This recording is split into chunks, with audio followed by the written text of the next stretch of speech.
श्रीमहामृत्युञ्जय स्तोत्रम् रुद्रं पशुपतिं स्थाणुं नीलकण्ठमुमापतिं नमामि शिरसा देवं किं नो मृत्युः करिष्यति। नीलकण्ठं कालमूर्तिं कालज्ञं कालनाशनं नमामि शिरसा देवं किं नो मृत्युः करिष्यति।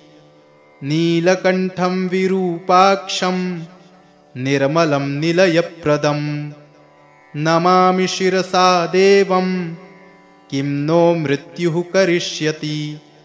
वामदेवं महादेवं लोकनाथं जगद्गुरुं नमामि शिरसा देवं किं नो मृत्युः करिष्यति। देवदेवं जगन्नाथं देवेशं वृषभध्वजं नमामि शिरसा देवं किं नो मृत्युः करिष्यति। गंगाधरं महादेवं सर्वाभरणभूषितं नमामि शिरसा देवं किं नो मृत्युः करिष्यति। त्र्यक्षं चतुर्भुजं शान्तं जटामुकुटधारिणं नमामि शिरसा देवं किं नो मृत्युः करिष्यति। भस्मोद्धूलितसर्वाङ्गं नागाभरणभूषितं नमामि शिरसा देवं किं नो मृत्युः करिष्यति। अनन्तमव्ययं शान्तम् अक्षमालाधरं हरं नमामि शिरसा देवं किं नो मृत्युः करिष्यति। आनन्दं परमं नित्यं कैवल्यपददायिनं नमामि शिरसा देवं किं नो मृत्युः करिष्यति। अर्धनारीश्वरं देवं पार्वतीप्राणनायकं नमामि शिरसा देवं किं नो मृत्युः करिष्यति। प्रलयस्थितिकर्तारमादिकर्तारमीश्वरं नमामि शिरसा देवं किं नो मृत्युः करिष्यति। व्योमकेशं विरूपाक्षं चन्द्रार्धकृतशेखरं नमामि शिरसा देवं किं नो मृत्युः करिष्यति। गंगाधरं शशिधरं शङ्करं शूलपाणिनं नमामि शिरसा देवं किं नो मृत्युः करिष्यति। अनाथः परमानन्दं कैवल्यः पदगामिनं नमामि शिरसा देवं किं नो मृत्युः करिष्यति। स्वर्गापवर्गदातारं सृष्टिस्थित्यन्तकारिणं नमामि शिरसा देवं किं नो मृत्युः करिष्यति। कल्पायुर्देहि मे पुण्यं यावदायुररोगतां नमामि शिरसा देवं किं नो मृत्युः करिष्यति। शिवेशानां महादेवं वामदेवं सदाशिवं नमामि शिरसा देवं किं नो मृत्युः करिष्यति। उत्पत्तिस्थितिसंहार कर्तारमीश्वरं गुरुं नमामि शिरसा देवं किं नो मृत्युः करिष्यति। मार्कण्डेयकृतं स्तोत्रं यः पठेच्छिवसन्निधौ तस्य मृत्युभयं नास्ति नाग्निचौरभयं क्वचित्। शतावर्तं प्रकर्तव्यं संकटे कष्टनाशनं शुचिर्भूत्वा पठेत् स्तोत्रं सर्वसिद्धिप्रदायकं। मृत्युञ्जय महादेव त्राहि मां शरणागतं जन्ममृत्युजरारोगैः पीडितं कर्मबन्धनैः। तावकस्त्वद्गतः प्राणस्त्वच्चित्तोऽहं सदा मृड इति विज्ञाप्य देवेशं त्र्यम्बकाख्यमनं जपेत्। नमः शिवाय सांबाय हरये परमात्मने प्रणतक्लेशनाशाय योगिनां पतये नमः। रुद्रं पशुपतिं स्थाणुं नीलकण्ठमुमापतिं नमामि शिरसा देवं किं नो मृत्युः करिष्यति। नीलकण्ठं कालमूर्तिं कालज्ञं कालनाशनं नमामि शिरसा देवं किं नो मृत्युः करिष्यति। नीलकण्ठं विरूपाक्षं निर्मलं निलयप्रदं नमामि शिरसा देवं किं नो मृत्युः करिष्यति। वामदेवं महादेवं लोकनाथं जगद्गुरुं नमामि शिरसा देवं किं नो मृत्युः करिष्यति। देवदेवं जगन्नाथं देवेशं वृषभध्वजं नमामि शिरसा देवं किं नो मृत्युः करिष्यति। गंगाधरं महादेवं सर्वाभरणभूषितं नमामि शिरसा देवं किं नो मृत्युः करिष्यति। त्र्यक्षं चतुर्भुजं शान्तं जटामुकुटधारिणं नमामि शिरसा देवं किं नो मृत्युः करिष्यति। भस्मोद्धूलितसर्वाङ्गं नागाभरणभूषितं नमामि शिरसा देवं किं नो मृत्युः करिष्यति। अनन्तमव्ययं शान्तं अक्षमालाधरं हरं नमामि शिरसा देवं किं नो मृत्युः करिष्यति। आनन्दं परमं नित्यं कैवल्यपददायिनं नमामि शिरसा देवं किं नो मृत्युः करिष्यति। अर्धनारीश्वरं देवं पार्वतीप्राणनायकं नमामि शिरसा देवं किं नो मृत्युः करिष्यति। प्रलयस्थितिकर्तार मादिकर्तारमीश्वरं नमामि शिरसा देवं किं नो मृत्युः करिष्यति। व्योमकेशं विरूपाक्षं चन्द्रार्धकृतशेखरं नमामि शिरसा देवं किं नो मृत्युः करिष्यति। गंगाधरं शशिधरं शङ्करं शूलपाणिनं नमामि शिरसा देवं किं नो मृत्युः करिष्यति। अनाथः परमानन्दं कैवल्यः पदगामिनं नमामि शिरसा देवं किं नो मृत्युः करिष्यति। स्वर्गापवर्गदातारं सृष्टिस्थित्यन्तकारिणं नमामि शिरसा देवं किं नो मृत्युः करिष्यति। कल्पायुर्देहि मे पुण्यं यावदायुररोगतां नमामि शिरसा देवं किं नो मृत्युः करिष्यति। शिवेशानां महादेवं वामदेवं सदाशिवं नमामि शिरसा देवं किं नो मृत्युः करिष्यति। उत्पत्तिस्थितिसंहार कर्तारमीश्वरं गुरुं नमामि शिरसा देवं किं नो मृत्युः करिष्यति।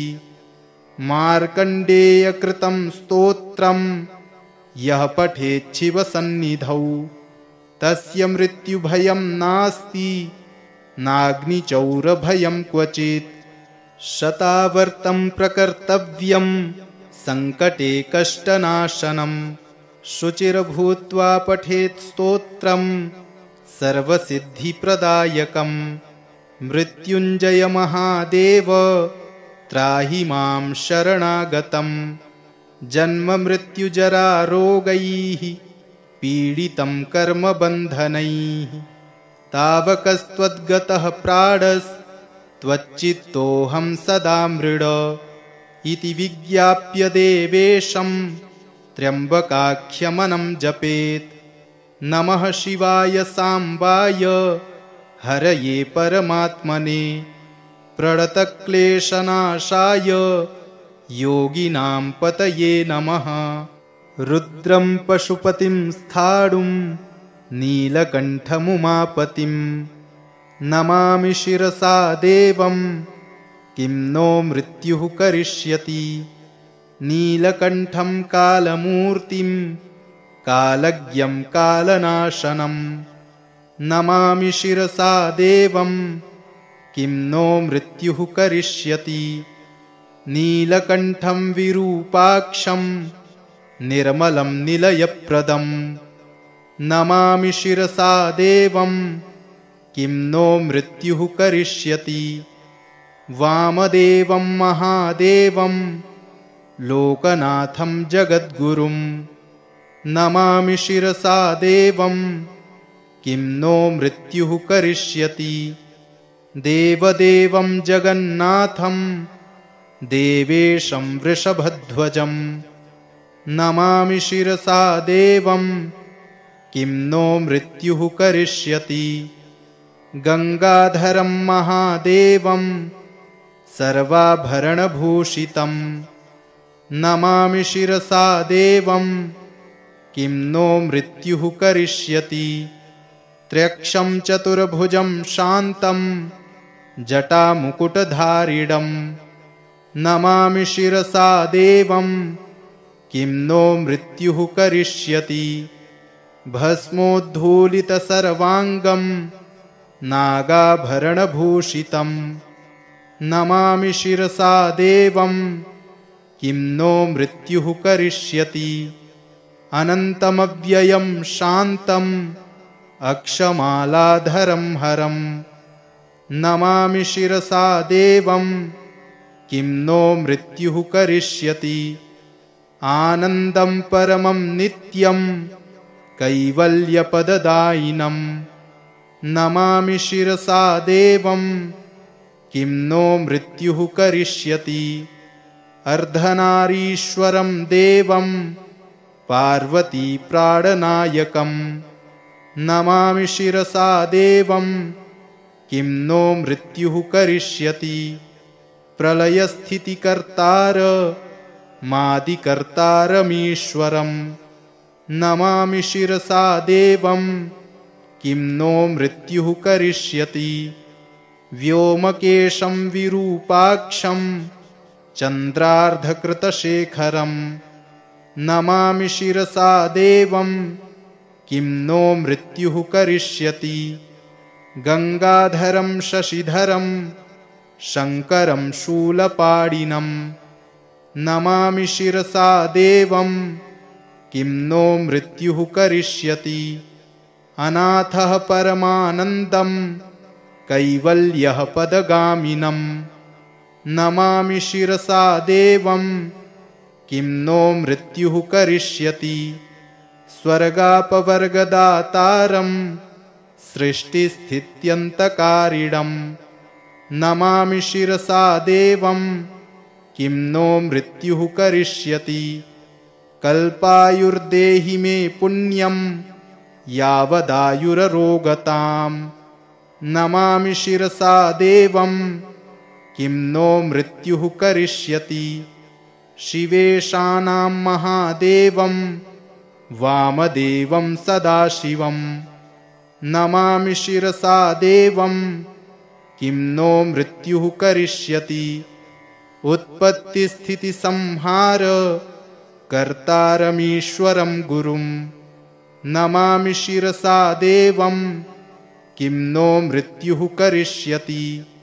मार्कण्डेयकृतं स्तोत्रं यः पठेच्छिवसन्निधौ तस्य मृत्युभयं नास्ति नाग्निचौरभयं क्वचित्।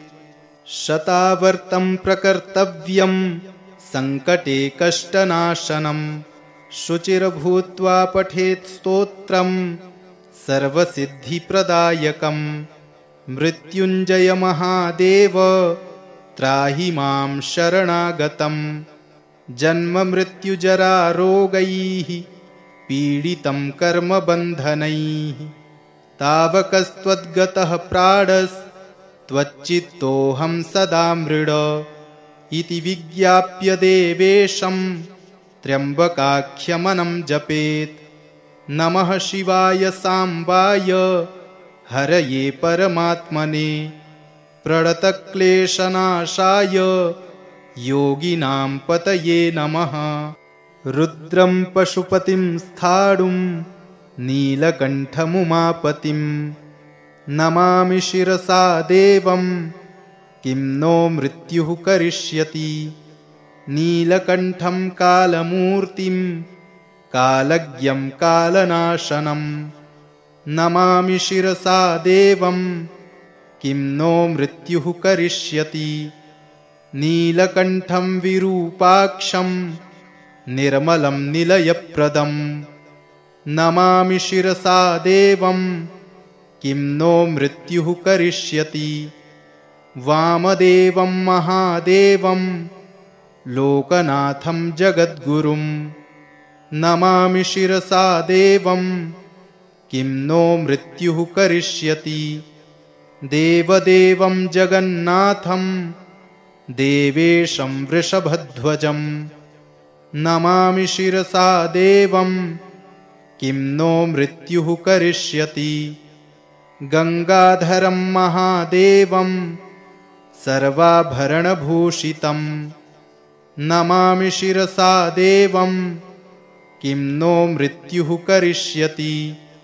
त्र्यक्षं चतुर्भुजं शान्तं जटामुकुटधारिणं नमामि शिरसा देवं किं नो मृत्युः करिष्यति।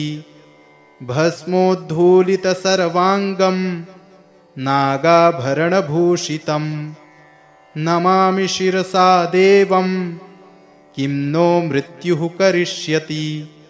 अनन्तमव्ययं शान्तं अक्षमालाधरं हरं नमामि शिरसा देवं किं नो मृत्युः करिष्यति। आनन्दं परमं नित्यं कैवल्यपददायिनं नमामि शिरसा देवं किं नो मृत्युः करिष्यति। अर्धनारीश्वरं देवं पार्वती प्राणनायकं नमामि शिरसा देवं किं नो मृत्युः करिष्यति। प्रलयस्थितिकर्तार मादिकर्तारमीश्वरं नमामि शिरसा देवं किं नो मृत्युः करिष्यति। व्योमकेशं विरूपाक्षं चन्द्रार्धकृतशेखरं नमामि शिरसा देवं किं नो मृत्युः करिष्यति। गंगाधरं शशिधरं शङ्करं शूलपाणिनं नमामि शिरसा देवं किं नो मृत्युः करिष्यति। अनाथः परमानन्दं कैवल्यः पदगामिनं नमामि शिरसा देवं किं नो मृत्युः करिष्यति। स्वर्गापवर्गदातारं सृष्टिस्थित्यन्तकारिणं नमामि शिरसा देवं किं नो मृत्युः करिष्यति। कल्पायुर्देहि मे पुण्यं यावदायुररोगतां नमामि शिरसा देवं किं नो मृत्युः करिष्यति। शिवेशानां महादेवं वामदेवं सदाशिवं नमामि शिरसा देवं किं नो मृत्युः करिष्यति। उत्पत्तिस्थितिसंहार कर्तारमीश्वरं गुरुं नमामि शिरसा देवं किं नो मृत्युः करिष्यति। मार्कण्डेयकृतं स्तोत्रं यः पठेच्छिवसन्निधौ तस्य मृत्युभयं नास्ति नाग्निचौरभयं क्वचित् शतावर्तं प्रकर्तव्यं संकटे कष्टनाशनं शुचिर्भूत्वा पठेत् स्तोत्रं सर्वसिद्धिप्रदायकं मृत्युञ्जय महादेव त्राहि मां शरणागतं जन्ममृत्युजरारोगैः पीडितं कर्मबन्धनैः तावकस्त्वद्गतः प्राणस्त्वच्चित्तोऽहं सदा मृड इति विज्ञाप्य देवेशं त्र्यम्बकाख्यमनं जपेत् नमः शिवाय साम्बाय हरये परमात्मने प्रणतक्लेशनाशाय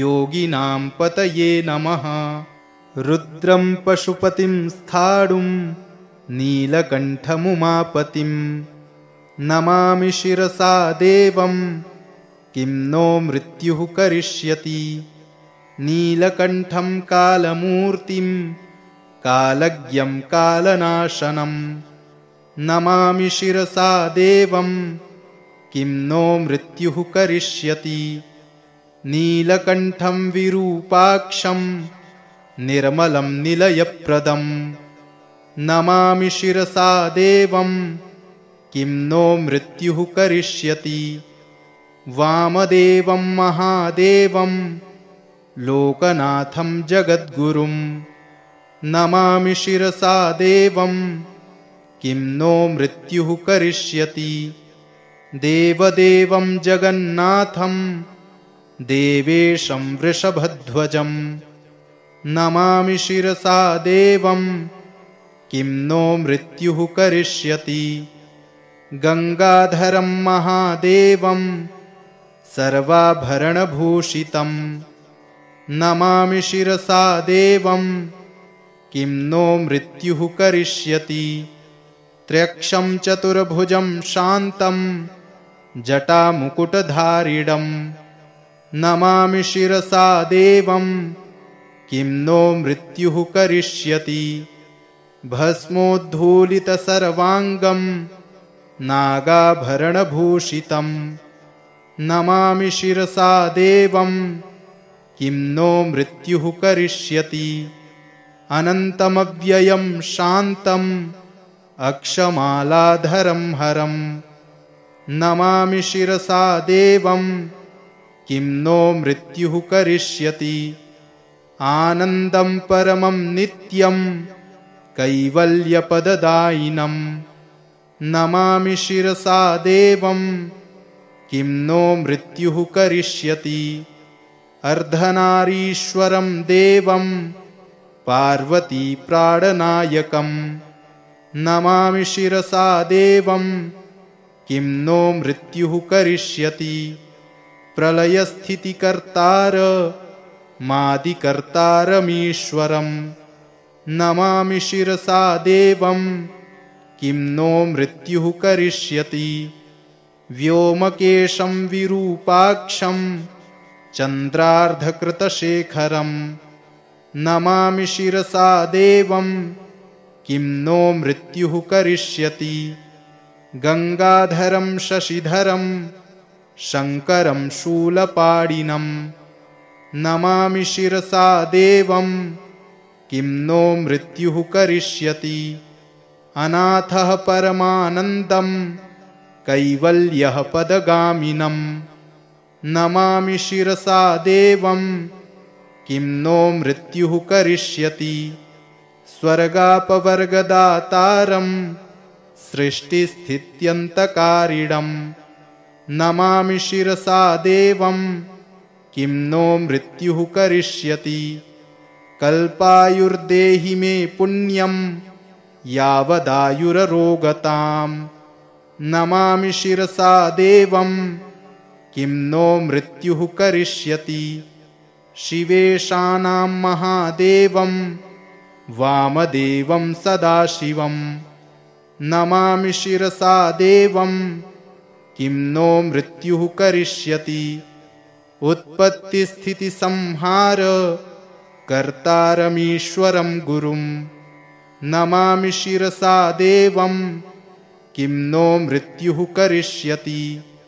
मार्कण्डेयकृतं स्तोत्रं यः पठेच्छिवसन्निधौ तस्य मृत्युभयं नास्ति नाग्निचौरभयं क्वचित्।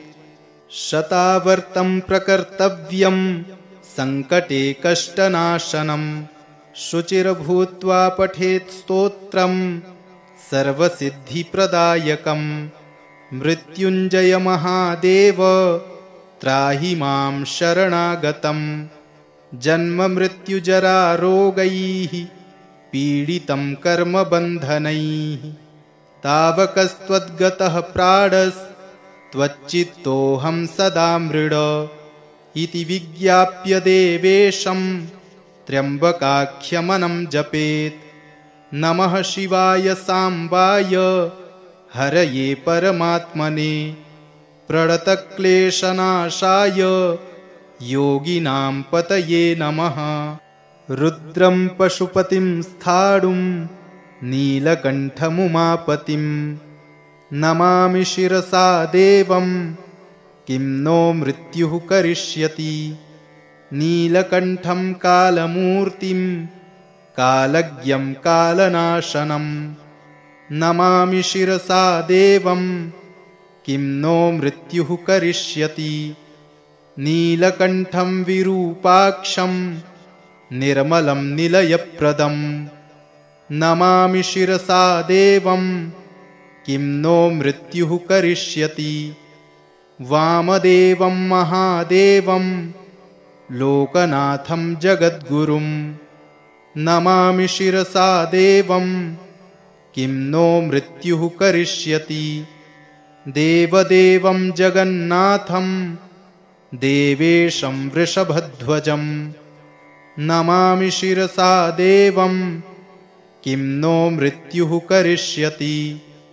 गंगाधरं महादेवं सर्वाभरणभूषितं नमामि शिरसा देवं किं नो मृत्युः करिष्यति। त्र्यक्षं चतुर्भुजं शान्तं जटामुकुटधारिणं नमामि शिरसा देवं किं नो मृत्युः करिष्यति। भस्मोद्धूलितसर्वाङ्गं नागाभरणभूषितं नमामि शिरसा देवं किं नो मृत्युः करिष्यति। अनन्तमव्ययं शान्तं अक्षमालाधरं हरं नमामि शिरसा देवं किं नो मृत्युः करिष्यति। आनन्दं परमं नित्यं कैवल्यपददायिनं नमामि शिरसा देवं किं नो मृत्युः करिष्यति। अर्धनारीश्वरं देवं पार्वती प्राणनायकं नमामि शिरसा देवं किं नो मृत्युः करिष्यति। प्रलयस्थितिकर्तार मादिकर्तारमीश्वरं नमामि शिरसा देवं किं नो मृत्युः करिष्यति। व्योमकेशं विरूपाक्षं चन्द्रार्धकृतशेखरं नमामि शिरसा देवं किं नो मृत्युः करिष्यति। गंगाधरं शशिधरं शङ्करं शूलपाणिनं नमामि शिरसा देवं किं नो मृत्युः करिष्यति। अनाथः परमानन्दं कैवल्यः पदगामिनं नमामि शिरसा देवं किं नो मृत्युः करिष्यति। स्वर्गापवर्गदातारं सृष्टिस्थित्यन्तकारिणं नमामि शिरसा देवं किं नो मृत्युः करिष्यति। कल्पायुर्देहि मे पुण्यं यावदायुररोगतां नमामि शिरसा देवं किं नो मृत्युः करिष्यति। शिवेशानां महादेवं वामदेवं सदाशिवं नमामि शिरसा देवं किं नो मृत्युः करिष्यति उत्पत्तिस्थितिसंहार कर्तारमीश्वरं गुरुं नमामि शिरसा देवं किं नो मृत्युः करिष्यति मार्कण्डेयकृतं स्तोत्रं यः पठेच्छिवसन्निधौ तस्य मृत्युभयं नास्ति नाग्निचौरभयं क्वचित् शतावर्तं प्रकर्तव्यं सङ्कटे कष्टनाशनं शुचिर्भूत्वा पठेत् स्तोत्रं सर्वसिद्धिप्रदायकं मृत्युञ्जय महादेव त्राहि मां शरणागतं जन्ममृत्युजरारोगैः पीडितं कर्मबन्धनैः तावकस्त्वद्गतः प्राणस्त्वच्चित्तोऽहं सदा मृड इति विज्ञाप्य देवेशं त्र्यम्बकाख्यमनं जपेत् नमः शिवाय साम्बाय हरये परमात्मने प्रणतक्लेशनाशाय योगिनां पतये नमः रुद्रं पशुपतिं स्थाणुं नीलकण्ठमुमापतिं नमामि शिरसा देवं किं नो मृत्युः करिष्यति नीलकण्ठं कालमूर्तिं कालज्ञं कालनाशनं नमामि शिरसा देवं किं नो मृत्युः करिष्यति नीलकण्ठं विरूपाक्षं निर्मलं निलयप्रदं नमामि शिरसा देवं किं नो मृत्युः करिष्यति वामदेवं महादेवं लोकनाथं जगद्गुरुं नमामि शिरसा देवं किं नो मृत्युः करिष्यति देवदेवं जगन्नाथं देवेशं वृषभध्वजं नमामि शिरसा देवं किं नो मृत्युः करिष्यति गंगाधरं महादेवं सर्वाभरणभूषितं नमामि शिरसा देवं किं नो मृत्युः करिष्यति त्र्यक्षं चतुर्भुजं शान्तं जटामुकुटधारिणं नमामि शिरसा देवं किं नो मृत्युः करिष्यति भस्मोद्धूलितसर्वाङ्गं नागाभरणभूषितं नमामि शिरसा देवं किं नो मृत्युः करिष्यति अनन्तमव्ययं शान्तम् अक्षमालाधरं हरं नमामि शिरसा देवं किं नो मृत्युः करिष्यति आनन्दं परमं नित्यं कैवल्यपददायिनं नमामि शिरसा देवं किं नो मृत्युः करिष्यति अर्धनारीश्वरं देवं पार्वतीप्राणनायकं नमामि शिरसा देवं किं नो मृत्युः करिष्यति प्रलयस्थितिकर्तार मादिकर्तारमीश्वरं नमामि शिरसा देवं किं नो मृत्युः करिष्यति व्योमकेशं विरूपाक्षं चन्द्रार्धकृतशेखरं नमामि शिरसा देवं किं नो मृत्युः करिष्यति गंगाधरं शशिधरं शङ्करं शूलपाणिनं नमामि शिरसा देवं किं नो मृत्युः करिष्यति अनाथः परमानन्दं कैवल्यः पदगामिनं नमामि शिरसा देवं किं नो मृत्युः करिष्यति स्वर्गापवर्गदातारं सृष्टिस्थित्यन्तकारिणं नमामि शिरसा देवं किं नो मृत्युः करिष्यति कल्पायुर्देहि मे पुण्यं यावदायुररोगतां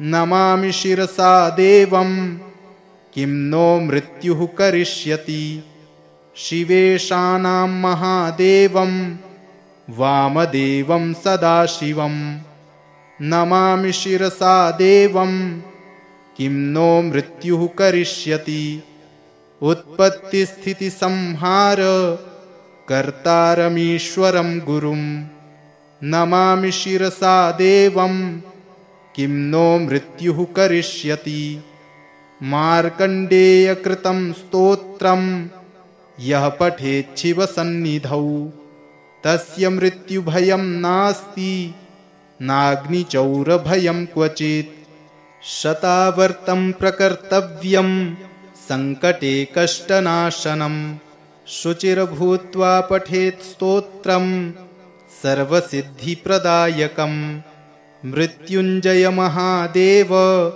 त्राहि मां शरणागतं जन्ममृत्युजरारोगैः पीडितं कर्मबन्धनैः तावकस्त्वद्गतः प्राणस्त्वच्चित्तोऽहं सदा मृड इति विज्ञाप्य देवेशं त्र्यम्बकाख्यमनं जपेत् नमः शिवाय साम्बाय हरये परमात्मने प्रणतक्लेशनाशाय योगिनां पतये नमः रुद्रं पशुपतिं स्थाणुं नीलकण्ठमुमापतिं नमामि शिरसा देवं किं नो मृत्युः करिष्यति नीलकण्ठं कालमूर्तिं कालज्ञं कालनाशनं नमामि शिरसा देवं किं नो मृत्युः करिष्यति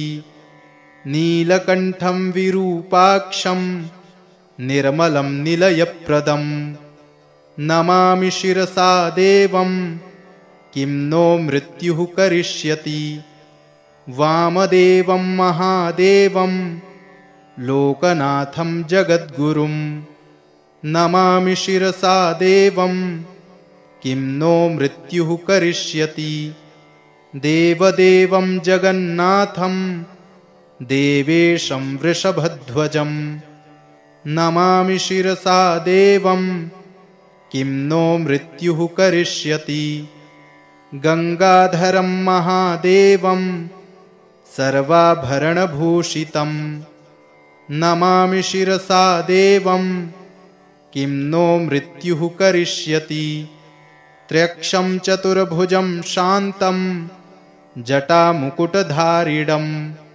नमामि शिरसा देवं किं नो मृत्युः करिष्यति भस्मोद्धूलितसर्वाङ्गं नागाभरणभूषितं नमामि शिरसा देवं किं नो मृत्युः करिष्यति अनन्तमव्ययं शान्तं अक्षमालाधरं हरं नमामि शिरसा देवं किं नो मृत्युः करिष्यति आनन्दं परमं नित्यं कैवल्यपददायिनं नमामि शिरसा देवं किं नो मृत्युः करिष्यति अर्धनारीश्वरं देवं पार्वतीप्राणनायकं नमामि शिरसा देवं किं नो मृत्युः करिष्यति प्रलयस्थितिकर्तार मादिकर्तारमीश्वरं नमामि शिरसा देवं किं नो मृत्युः करिष्यति व्योमकेशं विरूपाक्षं चन्द्रार्धकृतशेखरं नमामि शिरसा देवं किं नो मृत्युः करिष्यति गंगाधरं शशिधरं शङ्करं शूलपाणिनं नमामि शिरसा देवं किं नो मृत्युः करिष्यति अनाथः परमानन्दं कैवल्यः पदगामिनं नमामि शिरसा देवं किं नो मृत्युः करिष्यति स्वर्गापवर्गदातारं सृष्टिस्थित्यन्तकारिणं नमामि शिरसा देवं किं नो मृत्युः करिष्यति। कल्पायुर्देहि मे पुण्यं यावदायुररोगताम्। नमामि शिरसा देवं किं नो मृत्युः करिष्यति। शिवेशानां महादेवं वामदेवं सदाशिवं। नमामि शिरसा देवं किं नो मृत्युः करिष्यति। उत्पत्तिस्थितिसंहार कर्तारमीश्वरं गुरुं। नमामि शिरसा देवं किं नो मृत्युः करिष्यति। मार्कण्डेयकृतं स्तोत्रं यः पठेच्छिवसन्निधौ तस्य मृत्युभयं नास्ति नाग्निचौरभयं क्वचित्। शतावर्तं प्रकर्तव्यं सङ्कटे कष्टनाशनं। शुचिर्भूत्वा पठेत् स्तोत्रं सर्वसिद्धिप्रदायकम्। मृत्युञ्जय महादेव त्राहि मां शरणागतम्। जन्ममृत्युजरारोगैः पीडितं कर्मबन्धनैः। तावकस्त्वद्गतः प्राणस्त्वच्चित्तोऽहं सदा मृड इति विज्ञाप्य देवेशं त्र्यम्बकाख्यमनं जपेत्। नमः शिवाय साम्बाय हरये परमात्मने प्रणतक्लेशनाशाय योगिनां पतये नमः। रुद्रं पशुपतिं स्थाणुं नीलकण्ठमुमापतिं नमामि शिरसा देवं किं नो मृत्युः करिष्यति। नीलकण्ठं कालमूर्तिं कालज्ञं कालनाशनं। नमामि शिरसा देवं किं नो मृत्युः करिष्यति। नीलकण्ठं विरूपाक्षं निर्मलं निलयप्रदं। नमामि शिरसा देवं किं नो मृत्युः करिष्यति। वामदेवं महादेवं लोकनाथं जगद्गुरुं। नमामि शिरसा देवं किं नो मृत्युः करिष्यति। देवदेवं जगन्नाथं देवेशं वृषभध्वजं। नमामि शिरसा देवं किं नो मृत्युः करिष्यति। गंगाधरं महादेवं सर्वाभरणभूषितं। नमामि शिरसा देवं किं नो मृत्युः करिष्यति। त्र्यक्षं चतुर्भुजं शान्तं जटामुकुटधारिणं। नमामि शिरसा देवं किं नो मृत्युः करिष्यति। भस्मोद्धूलितसर्वाङ्गं नागाभरणभूषितं। नमामि शिरसा देवं किं नो मृत्युः करिष्यति। अनन्तमव्ययं शान्तम् अक्षमालाधरं हरं। नमामि शिरसा देवं किं नो मृत्युः करिष्यति। आनन्दं परमं नित्यं कैवल्यपददायिनं। नमामि शिरसा देवं किं नो मृत्युः करिष्यति। अर्धनारीश्वरं देवं पार्वतीप्राणनायकं। नमामि शिरसा देवं किं नो मृत्युः करिष्यति। प्रलयस्थितिकर्तारमादिकर्तारमीश्वरं। नमामि शिरसा देवं किं नो मृत्युः करिष्यति। व्योमकेशं विरूपाक्षं चन्द्रार्धकृतशेखरं। नमामि शिरसा देवं किं नो मृत्युः करिष्यति। गंगाधरं शशिधरं शङ्करं शूलपाणिनं। नमामि शिरसा देवं किं नो मृत्युः करिष्यति। अनाथः परमानन्दं कैवल्यः पदगामिनं।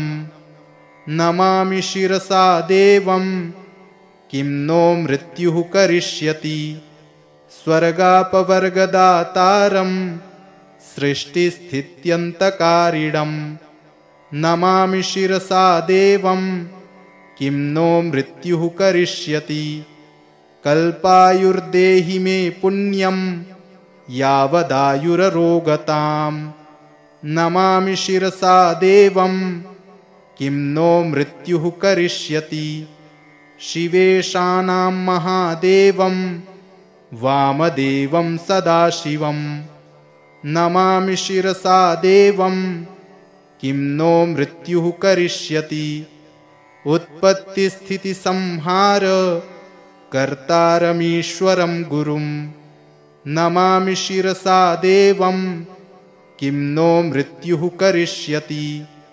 मार्कण्डेयकृतं स्तोत्रं यः पठेच्छिवसन्निधौ तस्य मृत्युभयं नास्ति नाग्निचौरभयं क्वचित् शतावर्तं प्रकर्तव्यं सङ्कटे कष्टनाशनं शुचिर्भूत्वा पठेत् स्तोत्रं सर्वसिद्धिप्रदायकं मृत्युञ्जय महादेव त्राहि मां शरणागतं जन्ममृत्युजरारोगैः पीडितं कर्मबन्धनैः तावकस्त्वद्गतः प्राणस्त्वच्चित्तोऽहं सदा मृड इति विज्ञाप्य देवेशं त्र्यम्बकाख्यमनं जपेत् नमः शिवाय साम्बाय हरये परमात्मने प्रणतक्लेशनाशाय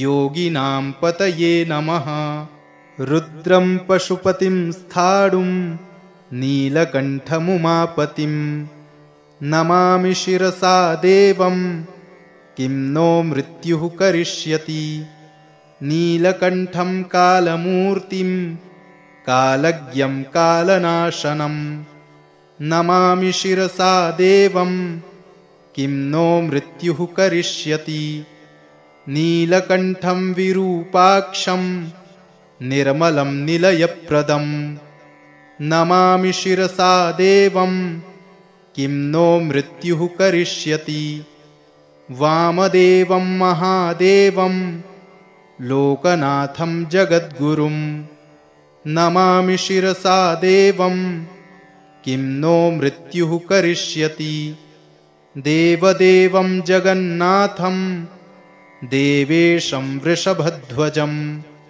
नमामि शिरसा देवं किं नो मृत्युः करिष्यति गंगाधरं महादेवं सर्वाभरणभूषितं नमामि शिरसा देवं किं नो मृत्युः करिष्यति त्र्यक्षं चतुर्भुजं शान्तं जटामुकुटधारिणं नमामि शिरसा देवं किं नो मृत्युः करिष्यति भस्मोद्धूलितसर्वाङ्गं नागाभरणभूषितं नमामि शिरसा देवं किं नो मृत्युः करिष्यति अनन्तमव्ययं शान्तं अक्षमालाधरं हरं नमामि शिरसा देवं किं नो मृत्युः करिष्यति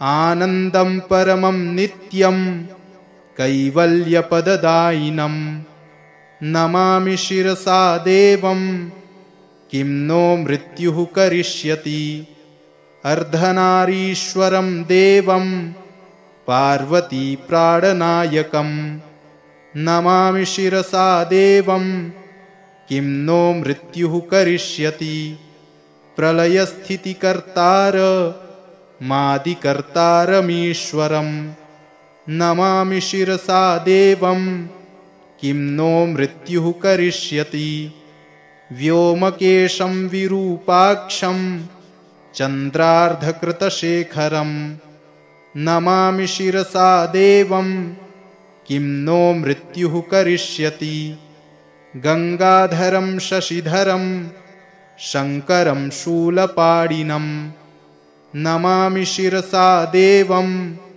किं नो मृत्युः करिष्यति। अनाथः परमानन्दं कैवल्यः पदगामिनं नमामि शिरसा देवं किं नो मृत्युः करिष्यति। स्वर्गापवर्गदातारं सृष्टिस्थित्यन्तकारिणं नमामि शिरसा देवं किं नो मृत्युः करिष्यति। कल्पायुर्देहि मे पुण्यं यावदायुररोगताम् नमामि शिरसा देवं किं नो मृत्युः करिष्यति। शिवेशानां महादेवं वामदेवं सदाशिवं नमामि शिरसा देवं किं नो मृत्युः करिष्यति। उत्पत्तिस्थितिसंहार कर्तारमीश्वरं गुरुं नमामि शिरसा देवं किं नो मृत्युः करिष्यति। मार्कण्डेयकृतं स्तोत्रं यः पठेच्छिवसन्निधौ तस्य मृत्युभयं नास्ति नाग्निचौरभयं क्वचित्। शतावर्तं प्रकर्तव्यं सङ्कटे कष्टनाशनं शुचिर्भूत्वा पठेत् स्तोत्रं सर्वसिद्धिप्रदायकं। मृत्युञ्जय महादेव त्राहि मां शरणागतं जन्ममृत्युजरारोगैः पीडितं कर्मबन्धनैः। तावकस्त्वद्गतः प्राणस्त्वच्चित्तोऽहं सदा मृड इति विज्ञाप्य देवेशं त्र्यम्बकाख्यमनं जपेत्। नमः शिवाय साम्बाय हरये परमात्मने प्रणतक्लेशनाशाय योगिनां पतये नमः। रुद्रं पशुपतिं स्थाणुं नीलकण्ठमुमापतिं नमामि शिरसा देवं किं नो मृत्युः करिष्यति। नीलकण्ठं कालमूर्तिं कालज्ञं कालनाशनं नमामि शिरसा देवं किं नो मृत्युः करिष्यति। नीलकण्ठं विरूपाक्षं निर्मलं निलयप्रदं नमामि शिरसा देवं किं नो मृत्युः करिष्यति। वामदेवं महादेवं लोकनाथं जगद्गुरुं नमामि शिरसा देवं किं नो मृत्युः करिष्यति। देवदेवं जगन्नाथं देवेशं वृषभध्वजं नमामि शिरसा देवं किं नो मृत्युः करिष्यति। गंगाधरं महादेवं सर्वाभरणभूषितं नमामि शिरसा देवं किं नो मृत्युः करिष्यति। त्र्यक्षं चतुर्भुजं शान्तं जटामुकुटधारिणं नमामि शिरसा देवं किं नो मृत्युः करिष्यति। भस्मोद्धूलितसर्वाङ्गं नागाभरणभूषितं नमामि शिरसा देवं किं नो मृत्युः करिष्यति। अनन्तमव्ययं शान्तं अक्षमालाधरं हरं नमामि शिरसा देवं किं नो मृत्युः करिष्यति। आनन्दं परमं नित्यं कैवल्यपददायिनं नमामि शिरसा देवं किं नो मृत्युः करिष्यति। अर्धनारीश्वरं देवं पार्वती प्राणनायकं नमामि शिरसा देवं किं नो मृत्युः करिष्यति। प्रलयस्थितिकर्तार मादिकर्तारमीश्वरं नमामि शिरसा देवं किं नो मृत्युः करिष्यति। व्योमकेशं विरूपाक्षं चन्द्रार्धकृतशेखरं नमामि शिरसा देवं किं नो मृत्युः करिष्यति। गंगाधरं शशिधरं शंकरं शूलपाणिनं नमामि शिरसा देवं किं नो मृत्युः करिष्यति।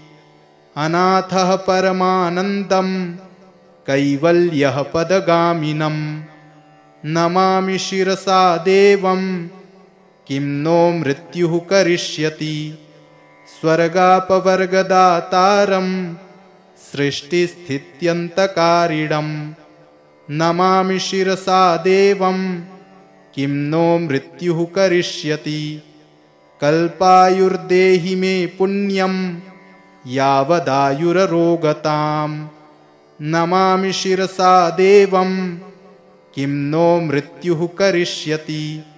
शिवेशानां महादेवं वामदेवं सदाशिवं नमामि शिरसा देवं किं नो मृत्युः करिष्यति। उत्पत्तिस्थितिसंहार कर्तारमीश्वरं गुरुं नमामि शिरसा देवं किं नो मृत्युः करिष्यति। मार्कण्डेयकृतं स्तोत्रं यः पठेच्छिवसन्निधौ तस्य मृत्युभयं नास्ति नाग्निचौरभयं क्वचित्।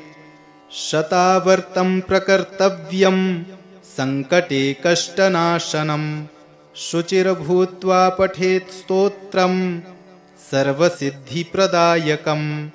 मृत्युञ्जय महादेव त्राहि मां शरणागतं जन्म मृत्युजरा रोगैः पीडितं कर्मबन्धनैः। तावकस्त्वद्गतः प्राणस्त्वच्चित्तोऽहं सदा मृड इति विज्ञाप्य देवेशं त्र्यम्बकाख्यमनं जपेत्। नमः शिवाय साम्बाय हरये परमात्मने प्रणतक्लेशनाशाय योगिनां पतये नमः। इति श्रीमहामृत्युञ्जय स्तोत्रं सम्पूर्णम्।